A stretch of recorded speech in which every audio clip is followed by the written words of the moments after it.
comicbookshows.com on Patreon. I'm here at Garden State Comic Fest with Louise Simonson, legendary writer for Marvel and DC, who is best known for creating Apocalypse, Power Pack, co-creating Doomsday, killing Superman, and editing titles like The Uncanny X-Men and Star Wars. First, a personal question. How did you get your nickname Weezie? Well, my grandmother is Mary Louise, and my mother is Mary Louise, and they named me Mary Louise too. That's 3 Louises in one family, and it got to be too much. To keep us straight, they just called me Weezie, which is a southern nickname for Louise. Ah, sweet. What comic books did you read when you were a kid? I read Duck Comics, and Superman, and the Lone Ranger, and Turok, Son of Stone, I think. And those are the ones I remember. Are you excited for the new DuckTales show? I think it's going to be pretty cool. Yeah. Are you excited for it? Yeah. Cool. Did you want to become a comic book writer when you were a kid? No, it never occurred to me to be a comic book writer. I kind of never even thought about the fact that there were comic book writers. I read a lot of books. I got a little bitty allowance. I got 10 cents a week when I was your age. 10 cents. Now, 10 cents would buy a double scoop ice cream cone or 1 comic book. Oh, wow. This is back in the olden days, a really, really long time ago. The good old days. 60 years ago, dude, that's a long time. So my mother took us to the library every week, and I had 3 little sisters, and we would all come home with stacks of books like this, like there's 10 books they would let us take out at a time. So every week we would come home with 10 books, and with all the books together was 40 books to read. Wow. So I could either spend my 10 bucks on a comic book, which would be, it'd get through pretty fast, or I could spend it on an ice cream cone. So I read a lot of books and had an ice cream cone. Wow, that sounds nice. It was nice. It was lovely. When you were a kid, did anyone ever tell you that comics weren't for girls?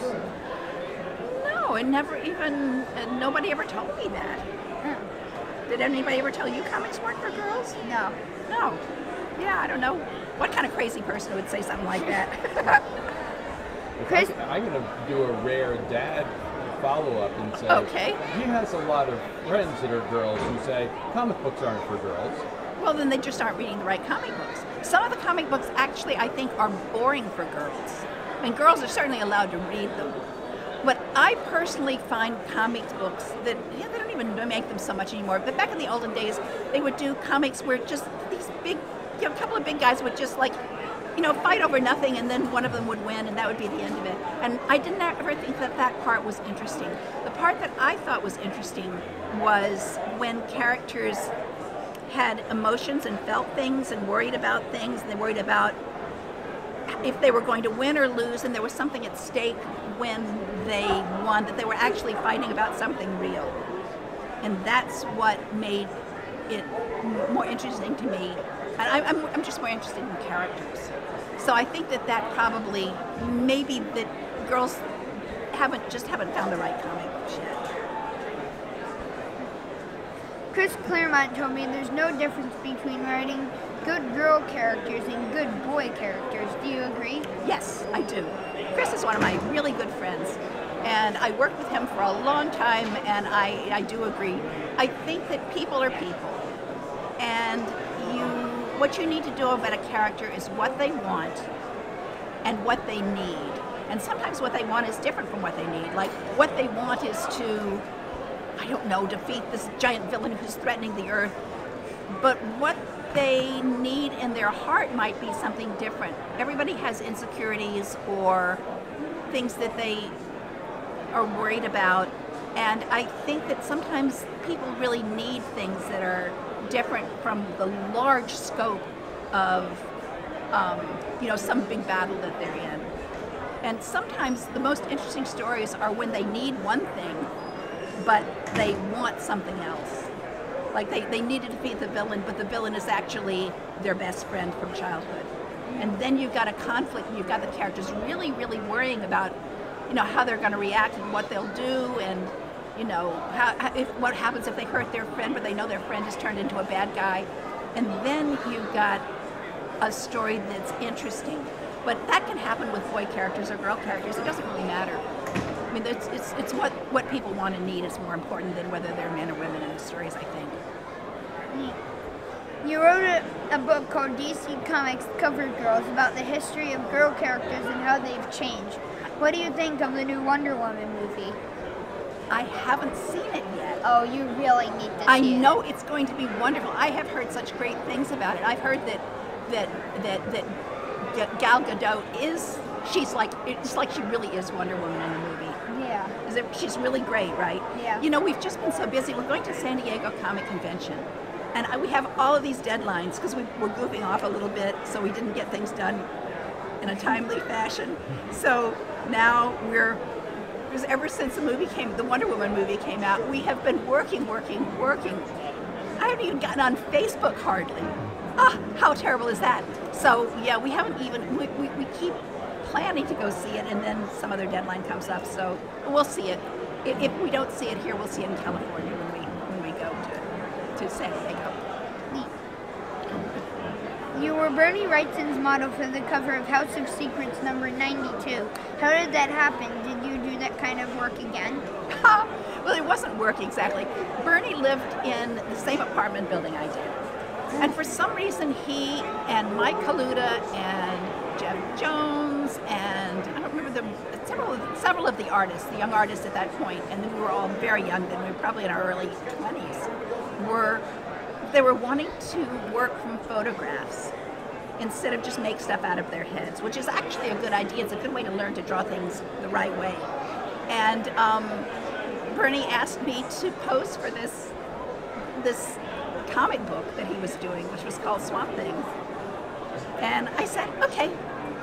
So I acted out the part of the heroine, and I think Mike Kaluta was the villain. He said, do you know who he is? No. He's an artist, really, really fine artist. Does a book called Starstruck right now, and he's doing, I think he's done a lot of movie design and things like that. He's a really, really fine artist. So he was the villain, and it was fun. There are a batch of photographs floating around from, from me and that whole story, and me and Michael, and I don't know, maybe Bernie's in the story too. Neat. You created Apocalypse and co-created Doomsday, both really great villains. Do you have a favorite villain to write about? Oh gosh, I kind of like Apocalypse. I think he really, for me, he has a good conflict. I was talking about this like internal conflict that characters have, and I think Apocalypse is trying in my run. I don't know. I think his motivations have been changed since when I was doing the comic. But in my run, he knew that bad stuff was going to happen to the humans of Earth. He knew that these giant creatures called the Celestials were going to come back and judge the fitness of Earth. And he wanted people to be strong enough to fight them off. So he was trying to force humanity to go stronger, to turn into mutants, to get stronger and stronger and stronger, so that when the Celestials came to judge Earth, that they would be strong enough to withstand them, in case they got thumbs down. And so that every time so that in order to do this, makes people stronger, he wanted to kill off the weak people and have the strong survive. So he started wars. He tried to do all sorts of bad stuff to try to kill off the weak people and make the survivors stronger, until finally he got to mutants. And when the mutants were actually strong enough to defeat him, then he had won. So he won by losing, because he had finally created creatures that were strong enough to defeat him. That was my Apocalypse. I don't know. I kind of think that maybe the movies didn't have that Apocalypse in mind, but that was the one that that's why I love Apocalypse, because I think the idea of a character who wins by losing, it kind of interests me. Who do you think would win a fight between Apocalypse and Doomsday? Oh, golly Moses, let me think. I think Apocalypse would win for sure. What do you think makes a really good villain? Oh, what, for me, now a lot of people think it's just powers and costumes, and those are really important. A costume, the way a villain looks, is really important, because when people pick up a book and look at it, if he doesn't look cool, they're not going to want to read the comic. But for me, it's like, what does he want and why can't he have it? What does he want, what does he need, and why can't he have it? Those are the three things that I think are really make up a good villain. It's motivation, it's what drives him, and who's trying to stop him and why. I mean, that's for me, that's the most interesting part. And the powers are just fun to make up. Neat. Artist Dustin Wen told me that Power Pack was his favorite comic growing up. How does it make you feel when comic book creators tell you that you were a big influence on them? It makes me feel wonderful and really pleased.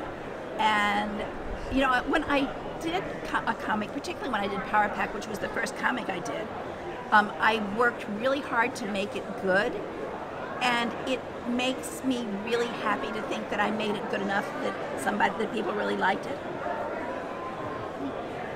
Which did you have more fun working on, killing off Superman or killing off Galactus?